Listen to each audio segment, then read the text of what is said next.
Tara mga sangkay, samahan ninyo ako. Dadaan tayo sa bagong tulay ng Punta Santa Ana.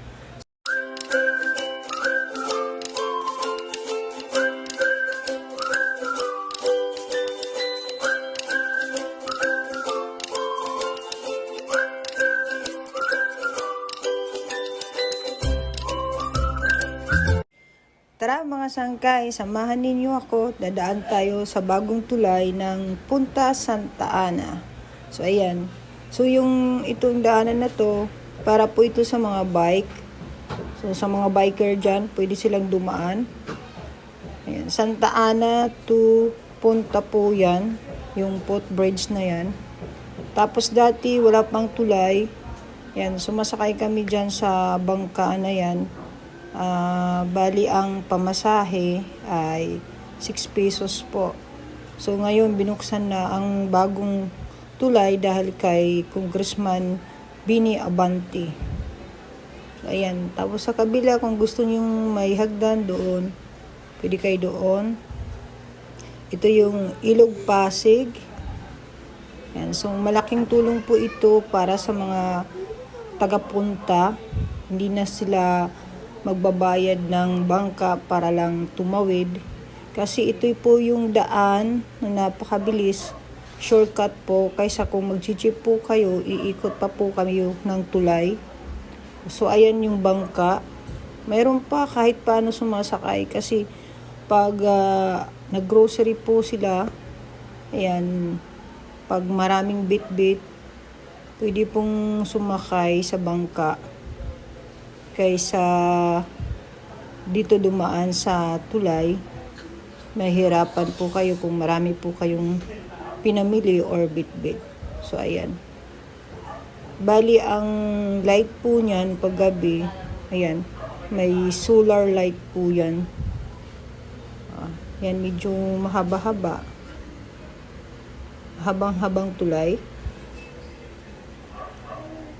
So, malaking tulong po yan, lalo na sa mga nag-aaral po sa Santa Ana, yung mga elementary, yan. Mas safety po ngayon dahil lalo na pag masama ang panahon, nakakatakot po magbangka. Kasi malakas ang hangin, malakas ang daloy ng tubig. So, panatag ang mga magulang, lalo na sa mga estudyante na sa tawid nag-aaral, na pwede na silang dumaan dyan kahit maulan, masamang panahon. Hindi sila masyadong mag-aalala sa kanilang mga anak dahil safety nang dumaan sa tulay. Yan. Diba? Ang ganda ng tulay, sana hindi abusuhin ng mga tao or mga tagapunta.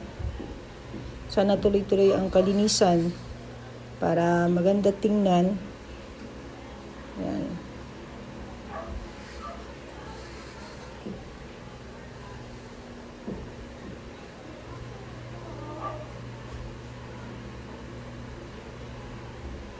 Malakas nga ang hangin, no? Kasi medyo may hangin habagat. Pero nagkataong wala naman siyang ulan nang tumawid kami ng aking anak. Ayan. Ang haba niyan. So, ang ganda tingnan, lalo na sa gabi. Kaso, hindi ako makalabas sa gabi para kunan ko siya. Pero, maganda talaga yung tulay na ginawa or proyekto ni Congressman Bini Abante. Thank you po, Congressman Bini Abante. Malaking tulong po ito sa mga tagapunta. Yan. Ito, tawid na po ito is police station po yan. So, pagkatapos dyan sa, pagbaba nyo ay, ito yung kabilang, ng bangkaan doon. Kikita ninyo yan, ayan. Yan. Yan yung sa bangkaan, ayan. Yan yung bangka. So, kung walang tulay, dyan tatawid. Ayan.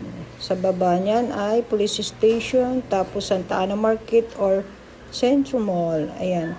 Thank you for watching mga sangkay. Bye-bye. God bless. Don't forget to subscribe.